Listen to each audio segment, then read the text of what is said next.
So today I want to look at this word, if you will, love, and what does it mean to love God and love others. And I was as distracted as I can be sometimes in the middle of homework. I turned on this series called The Chosen, and maybe you've heard of it, maybe you haven't, maybe you've watched it all, maybe you haven't. But I'm just getting through season 4, and I know I'm behind. It's okay. Season 5's coming out in like a couple months, I guess, or I don't know, 6 months. But it was crazy because I was watching it, and I was doing a bunch of papers on love of God and love of others, and then some theology of what does it mean for this and that, and our free will, or are we predestined? Do we have this, do we that? And I'm like, man, this week, God, what do you want us to talk about? And I'm watching, like I said, The Chosen, and this scene just kind of comes alive, if you will. And it's you can watch it. It's season 4, episode 2.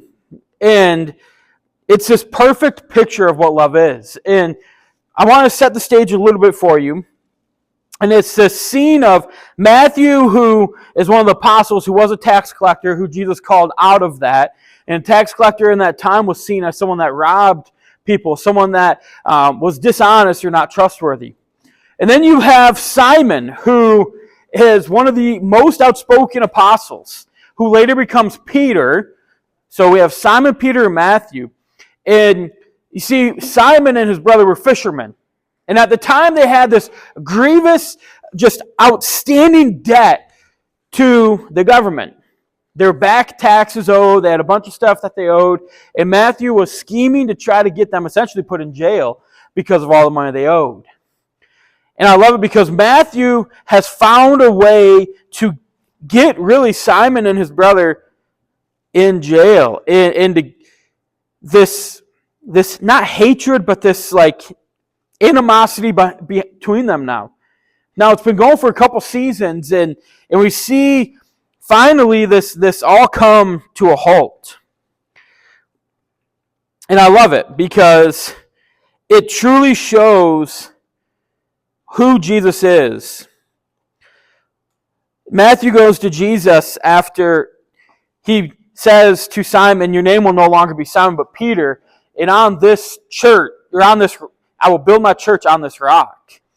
And he's calling Simon Peter out into something of greater leadership. And Matthew's sitting there going, "Dude, really? Do you not know what he's done to me? He's treated me terribly this whole time we've been together. We have this huge argument going on that no one's talking about." And Jesus says, "Okay, how did it start, essentially?" And he's like, "Well, he owed all these taxes." And he goes, No. Who started it? And Matthew humbly has to accept that he was the one that started this feud, if you will. Fast forward a little bit, and Matthew walks up to Simon and just hugs him and says, "I forgive you." And Simon's like, "What?" And then it clicks, like, this is awkward. So Simon actually runs away, and later on, Simon goes to Jesus, and he's like, "Dude, really? Like, what am I supposed to do with this now? He's wronged me 7 times." And Jesus, the famous quote, 7 times 70 is how many you should forgive. And Simon's like, "Man, no way." Peter is sitting there going, "No way." And they're sitting up at night, constantly thinking about it for a couple days. And then they're in the middle of the town square, getting ready to go cut some grapes and some vines and all this. And I love this because out of nowhere, you just see Peter kind of beeline it to Matthew. And if I'm Matthew, I'm like, man, Peter's a little jacked, which I love that, how they casted that. His veins are always popping. And I'm like, Matthew's kind of this dorky little dude, like, hey. And he's like coming right at Matthew. And Matthew's standing there like, I don't know what to do. And Peter just wraps his arms around Matthew. And they both start crying. And Peter just says, "I love you," and that's it. And then he turns away like a true OG bad dude, walks away and goes, "It's finished," and just leaves. That's all he says. And I'm like, dude, you could have like this huge like speech, and he just says, "It's finished." It's done. There's nothing left between us. And then he disappears, and it's like, okay, sweet. But I love that because Matthew was trying to get Peter put in jail. And what that would have meant is now Peter's whole family is impoverished. They don't have any money. They don't have a way to make money. They're going to be out on the street. They lost the wife would have lost her husband. It would have been this huge family debacle to where everything would have been slipped away because Peter and his brother made a bunch of money fishing. So think about that. If someone was trying to jail you because you're doing your job and okay, you have a little hardship here and there financially, and all of a sudden they're like, hey, that's it. Like, he was within hours of being put in jail. And Jesus showed up and loaded the boat with fish, and Peter's like, they can't even pull the fish into the boat. It was so much. But that's love. This picture of love of no matter what happens, this no record of wrongs, this I still love you and care for you. It's like a father and a child. No matter what the child does, a father still loves their children. We may not always like our children, but we still love them. It's this picture of a family. Now, today on the tables, you'll see that there are little slips of paper with a bunch of different passages on them. And I did that because I don't want you guys trying to keep up with me and flipping through them. But we're going to look at these scriptures, and we're going to just see what it says about how our love for God transcends into love for others and what that means for us today. And honestly, it's a timely message, I think, because next week we don't know who's going to show up. We don't know what's going to happen. We don't know if something could go wrong, or maybe someone that you don't like is going to all of a sudden pop up, and you're like, ooh, this could be interesting. We don't know. But if we can love God well, like we're called to do, then we can love people well. See, Matthew 22, 37 through 30, or 37 through 38, wow. Jesus replied, love the Lord your God with all your heart, with all your soul, with all your mind. This is the first and greatest commandment. And the second is like it. Love your neighbor as yourself. See, if we can love the Lord with all of our heart, our soul, our mind, we can learn then of like, okay, no matter what, I have this innate love for God. My heart is overflowing with love for God. We see this in Psalms when David is writing to God, and he's one, angry, sorry, he's sad, but yet his love still comes out through the Psalms. We see this throughout Scripture that no matter what happens, that people always go back to that, but God, I still love you. We see Job being tempted constantly over and over again, but he never wavers in his faith. We see the apostles through trial and tribulation, through everything that's coming their way, hold true to this love for God with all of their heart. And through that, we can see that our love for God transcends this earth, and we can say, okay, if Brandon makes me mad, which for the camera, Brandon's over here. If Brandon makes me mad, I can still love him and still be in friendship with him.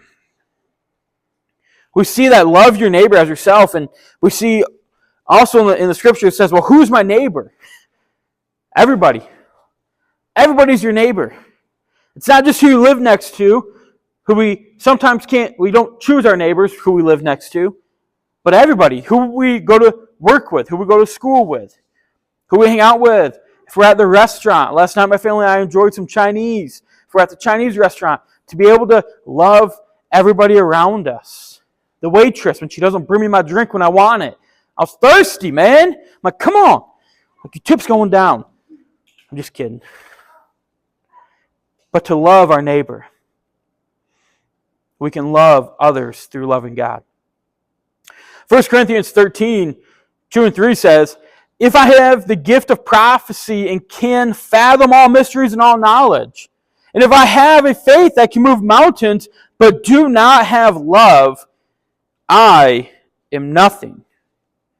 If I give all I possess to the poor and give over my body to hardships that I may boast, but do not have love, I gain nothing. You see, when we look to God and we have this love, we can understand everything, right? Knowledge, worldly knowledge, we can understand deep theology thinking. We can understand deep scientific experiments. We can understand history. But if we don't have love for people, we're filled with nothing. You see, God calls us to love people and to love them well. We can give and possess everything, but if we don't love people well, we gain nothing. See, this love for God helps us to understand this love for Jesus. This love for Jesus gives us the fruits of the Spirit. I love what Dr. Joe Dongle, a theologian in the Wesleyan Church, he says that the fruits of the Spirit come out of love for God. That love of God leads us to having the fruit. That the fruits of the Spirit of joy, patience, fruitfulness, kindness, goodness, faithfulness, like those are the manifestations of love. That when we have love for God in the Spirit in us, that the joy, the faithfulness, all comes out of that. Galatians 5:22 says, "But the fruits of the Spirit is love, joy, peace, forbearance, kindness, goodness, and faithfulness, gentleness, self-control. Against such things there is no law." See, when we have the fruits of the Spirit and we allow for Christ to dwell in us, we can see that then, let's be honest here, this week at work, I'm not going to lie to you, at the bus garage, sometimes it was hard to have peace and joy. I don't like the route I'm on. I don't like it. I don't even like half the kids that are on that route. But I'm still called to share kindness. I'm still called to be good to them and not make their life miserable when they're on their bus. I'm still called to be gentle with these little kids as they walk on the bus, which sometimes Bill knows. You're like, oh, I'm going to just boot this one off like it's a 300, right? This is Sparta. We can't do that. That's frowned upon. We've tried. Yeah, some kid got fired for it. It was great. But we're supposed to have self-control, right? When a kid acts up on a bus, we're supposed to have self-control and be able to control ourselves. Or when a coworker says something that we're like, hold the phone, girl. We're supposed to have self-control and just let it go. When our family starts to make fun of us, or our family questions our choices of education for our children, or when our family questions why this or that with our children. Why don't you put them in this school over that school? We still are called to have self-control and be gentle with them. You see, through this deep love, we can allow for Christ to dwell in us, to dwell into our hearts, to dwell in us to where everything comes out and our cup becomes full. Ephesians 3:17 through 19, so that Christ may dwell in your hearts through faith, and I pray that you, being rooted and established in what? Love, may have power, together with all of the Lord's holy people, to grasp how wide, how long, how deep, and how high is the love of Christ. And to know this love that surpasses knowledge, that you may be filled with a measure of all the fullness of God. I don't know about you, but when I look at my spiritual journey and my walk with Christ, I'm like, man, I want to be filled with all knowledge of Christ. I want to be filled with everything that He can offer me. I want to have this measure of fullness to where I walk into work on Monday or Tuesday this week, and I say, man, I'm so full that I can love people well. When people walk into the church that maybe we have a little rift going on, that I can look at them and say, it's okay. It's okay. I forgive you. I mean, we let it go. Do you guys not have challenging coworkers? I'm starting to feel like I'm the only one. I love Bill, though. Bill's not a challenge. I love Bill. Bill's over here for the camera.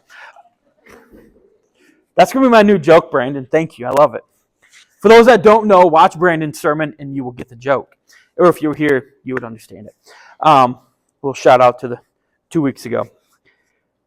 But to be filled and to understand this deep, wide array of love. This love to where God will literally say, like, I love you so much that no matter how many times you turn your back on me, no matter what you do, I'm still going to allow for my son to die for you. See, I love in this series of The Chosen, and people, I don't want to hear the argument, if it's not biblical. Like, okay, they're bringing Jesus to life into cultures that don't understand him, or for people to understand him better. Okay, we're going to just set that out now. But I love it because what they show is this realness of Jesus. And honestly, like right now, I'm in the part, and if you've seen it, don't spoil it for me, because I'm waiting to see what happens with Thomas. Is Thomas going to come back or not? We don't know. Spoiler alert, Thomas does come back to Jesus, and everything's restored. It's in the Bible. You should read it. Right. But we see this issue in The Chosen to where Thomas is engaged to be married to this girl who's also following Jesus. This lady is prepared stuff for them. She's taking care of Jesus and the apostles. She's taking care of everybody. And then in a squirrel with the Pharisees and the Romans, she gets stabbed with a sword and dies. And Thomas, who has seen the miracles of Jesus, goes, "You can save her." And he says, "I'm sorry. It's not my Father's will." And then 2 episodes later, they're at the tomb of Lazarus. And Jesus yells into this tomb, "Lazarus, come out of the grave!" Lazarus has been dead for 4 days, by the way. He stinks. His body's nasty. He's in this tomb. Lazarus walks out. And I love it because the cinematic, they pan to Thomas, who is just standing there, cold as can be. Like, really? Him? Over my now soon-to-be wife? And this pain that he feels. This pain of, how can you love him more than her and everything she did for you? This love that he had for his fiancée. But yet, the one thing that Peter says to him is just stay. It doesn't make sense now, but it will. Peter has no idea, but he says it will make sense. Just remain in him, dwell in him, be with him. And I love that picture because so often in life, we can look at ourselves and we say, okay, God, I want to be full with you, but man, life's challenging. I want to have this fullness of God that's described in Ephesians. I want to have the knowledge the understanding that surpasses everything. I want to know you, Lord. I want to know every little thing about you. But God doesn't work that way, right? How many of us are always wondering, like, okay, God, why this, why that? I know growing up for me, I'm like, why did my parents get a divorce? Like, why? Why did I grow up homeless twice? Why? And God still is like, are you too blind to see? So you can talk to people. All your years of youth ministry, so you can talk with students who are going through that stuff.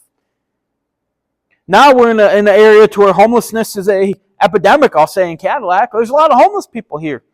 Other communities are dropping homeless people off into Cadillac because we have a shelter. Okay, guess let's go relate with them. Like, there are times where I'm like, I don't want to do that. I don't want to talk to people. I just want to sit in my office, watch my TV, take a nap, maybe on the couch, hang out.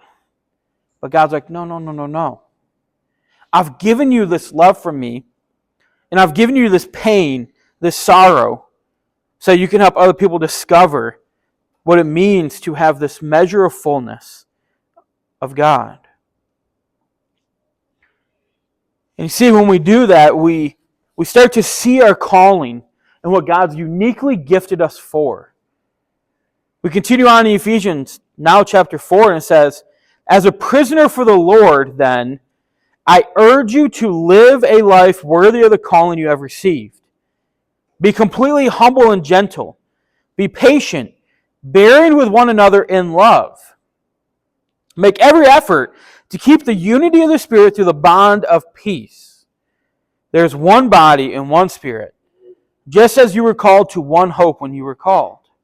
One Lord, one faith, one baptism, one God and Father of all, who is over all and through all and in all." I love that. Live a life worthy of the calling you have received. When I look over my life and I look back, and I don't know how near to death I am. Hopefully, it's a long time off. But when I look back on my life, what will people say? Did I live up to the calling that God called me to? Did I feel like I did? I was at a factory this week talking with a gentleman who had just recently lost his dad. And we were talking about it, and he's like, Lance, it's actually a relief. And I was like, I have never heard anybody tell me that, within the last couple weeks when their parent died, that it's been a relief. He said, no, I lost my dad 2 years ago. I thought he just died. He did. But see, he got dementia 2 years ago to where he couldn't even take care of himself. It was like having a newborn baby again. He would fight us to eat, fight us to change his diapers, fight us to do everything. I lost my dad 2 years ago, and I've had 2 years to kind of reconcile that. So it's a relief because now my wife is like, hey, we don't got to take care of anybody. Let's go for a drive. He goes, we disappeared for 3 hours just driving around, and it was great. He's like, we went out to eat, went to the park, went to the beach. He goes, it was a relief. I'm like, I've never heard anyone say death is a relief, but you're kind of sick and twisted. But hey, I'm glad for you. But it makes sense. See, he had been living a life of waiting for his dad to pass. And his calling at that time was to bring his dad to the end of life. And he talked to his dad, and his dad couldn't remember much with dementia. But his dad was telling him about all the regrets he had in life. And he said, if nothing else, what I learned from is this. I want to live a life that I can walk at the end of life and look at my kids and say, I'm so happy for the life I lived. It was awesome. I know for me, to be able to walk and say, man, at the end of my life, to be able to say, okay, God, I've lived a life that was worthy of the calling. I honored you when things got tough, when a church plant didn't take off like we wanted it.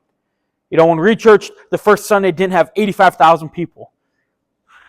I don't want that, actually. There's too many people, too many drama. But to be real here, when we couldn't have our own kids, okay, God, we're going to be faithful to what you call us to do. Adopt 3 boys, whom we love, not always like, but whom we love. Always. See, for us today, what I want to get at is this. When we have this fullness of God, this love for God, this love that surpasses all understanding, this love that is almost, dare I say, reckless, we can love other people well. Because we can see how Christ has loved us and what God's put inside of us, and then we can learn. When Jesus was fighting with the Pharisees, he still loved them. He's on that cross, Father, forgive them, for they know not what they do. He's in the garden praying for people. He's looking at his apostles, and he says to Peter, before the rooster crows 3 times, you will deny me. The pain and the heartache, and yet he still loves Peter. And we'll get into that story, because that's another one of my favorite stories, is when he reinstates Peter. That'll be in 2 weeks, I think. No, maybe 3. So you want to be here for that. It's going to be fun. But this love that surpasses all understanding. See, when we love one another, in the good times and the bad, when people make us mad and we're having issues with them, and we learn to love them as Christ, we can see the power that comes from that. Next week, as we prepare for launch, my hope is that there's someone here that maybe you don't agree with or that you don't like, but my hope is that you invited them because of the love you have for them to come into the kingdom of God. Next week, I'm praying and hoping that there are people here that have never experienced the love of a church. The love of a church that says, we accept you where you're at. Come. Let's talk about this Jesus fellow. He's pretty cool. He's pretty jacked too, I think, but he's pretty cool. He's an awesome guy. See, I'm inviting people that maybe I wouldn't agree with on things. My challenge for you this week is to actually invite people. Not just say, I tried. maybe pick them up. Bring people next week. Because next week, I'm not going to pull my punches. We're going to talk about the gospel. We're going to talk about Jesus. And I hope that next week we see something amazing happen in people's lives.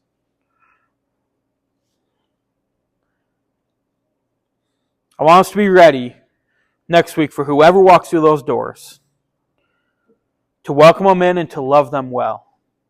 And you'll see that in our launch team meeting as we talk about it. Let's pray and then we'll worship the God whom we love.